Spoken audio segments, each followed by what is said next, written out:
लेह के लोगों से ज्यादा कोई इतना शांति प्रिय, पेट्रियोटिक, नेशनलिस्ट नहीं है। यूथ उस दिन शांति प्रिय तरीके से प्रोटेस्ट कर रहे थे।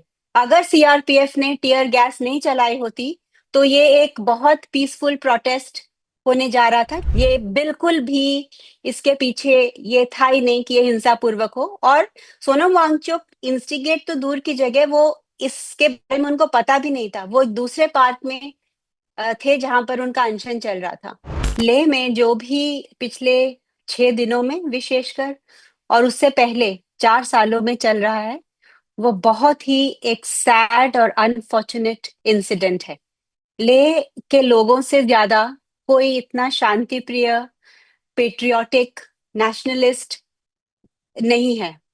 ये गवाह है हिस्ट्री कि चाहे वो कारगिल का वॉर हो और उसके पहले पहले लद्दाख स्काउट्स हो, या एक common person on the street को जो भारत से प्यार है और जो देशभक्ति है, वो मतलब सराहनीय है।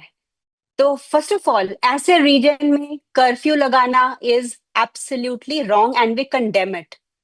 सेकेंडली, इस कर्फ्यू का ये कॉज बताना कि यूथ ने प्रोटेस्ट किया, ये second thing is what we condemn, because youth उस दिन शांति प्रिय तरीके से प्रोटेस्ट कर रहे थे।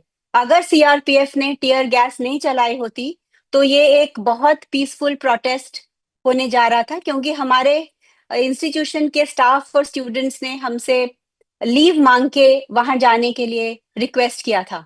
और पिछले 5 सालों में और 10 सालों में, जब से ये 6 शेड्यूल स्पेशली चल रहा है, ये हमने देखा है कि सोनम वांगचुक के नेतृत्व में जो भी अनशन हुए हैं, जो भी पद यात्राएं हुई हैं, वो एब्सोल्युटली गांधीयन तरीके से, एब्सोल्युटली नॉन वायलेंस को फॉलो करते हुए हुई हैं। सोनम वांगचुक सिर्फ एक साइंटिस्ट नहीं है, वो एक युवा पीढ़ी के इंस्पिरेशन भी हैं। उनको लोग सिर्फ ऐसे ही नहीं प्यार करते या इज्जत करते क्योंकि वो सिर्फ एक साइंटिस्ट हैं। साइंटिस्ट होने के साथ साथ वो ह्यूमैनिटेरियन हैं टू स्टार्ट विद। उनको लोगों के दर्द का पता होता है।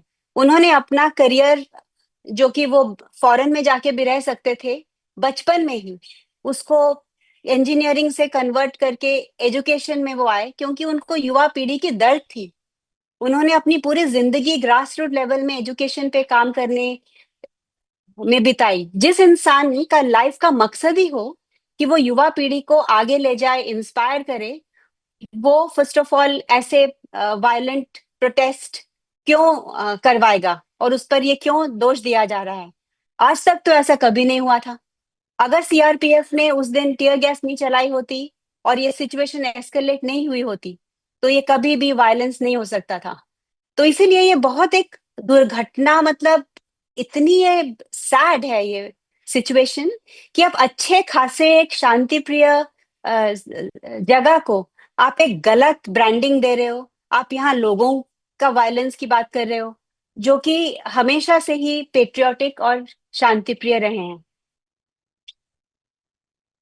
तो फिर ये 24 तारीख को जो हिंसक प्रदर्शन हुआ जिसमें 4 लोगों की जान चली जाती है, 70 से ज्यादा लोग घायल हो जाते हैं। जब डीजीपी प्रेस कॉन्फ्रेंस करते हैं तो वो नेपाल का जिक्र करते हैं, बांग्लादेश का जिक्र करते हैं, पाकिस्तान से कनेक्शन का मिस्टर वांगचुक का जिक्र करते हैं। आखिर ये सारी चीजें आई कैसे?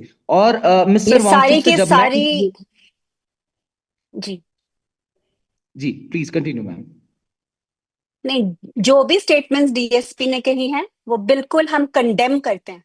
Not just me, but each and every person in Ladakh condemns those allegations, because जैसे मैंने कहा कि ये एक नैरेटिव बनाया जा रहा है किसी को ब्लेम करने का, किसी को फ्रेम करने का, ताकि जो उनकी मनमानी है वो वहां कर सकें। जैसा मैंने पहले भी कहा, एक इंसिडेंट जो आपने देखा, उसके पीछे 5 साल के पीसफुल प्रोटेस्ट देखिए। जो इंसान वो पाथ फॉलो कर रहा है वो ये कभी नहीं होने देगा। ये जो भी हुआ ये बहुत अनफॉर्चुनेट है, क्योंकि इसमें सीआरपीएफ को, जैसे मैंने पहले भी इंटरव्यूज में कहा है कि हम ये क्वेश्चन पूछते हैं कि किसने सीआरपीएफ को गोली चलाने के लिए ऑर्डर्स दिए? अपने ही लोगों पे, अपने ही सिटीजन्स पे कौन गोली चलाता है? स्पेशली ऐसे इलाके में जहां कभी भी कोई भी हिंसापूर्वक प्रदर्शन नहीं हुआ है। उस दिन भी आपका क्वेश्चन जब हमने थोड़ा मैं डीजीपी सही, से ये सवाल पूछा था मैम, तो उन्होंने कहा कि नहीं क्या एक मिनट, सेल्फ मैं प्रोटेक्शन।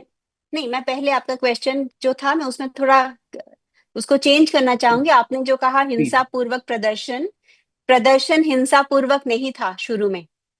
बहुत सारी वीडियोस आई हैं जिसमें लोग शांति से बैठे हुए थे।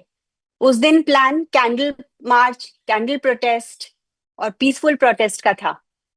अगर कोई इसको रिस्पेक्ट नहीं करते हुए टीयर गैस चलाता है तो फिर इससे स्टूडेंट्स ने स्टोन स्टोन पेल्टिंग शुरू की और उससे ये आगे एस्केलेट हुआ। ये बिल्कुल भी इसके पीछे ये था ही नहीं कि ये हिंसापूर्वक हो। और सोनम वांगचुक इंस्टिगेट तो दूर की जगह, वो इसके बारे में उनको पता भी नहीं था। वो दूसरे पार्क में थे जहां पर उनका अनशन चल रहा था।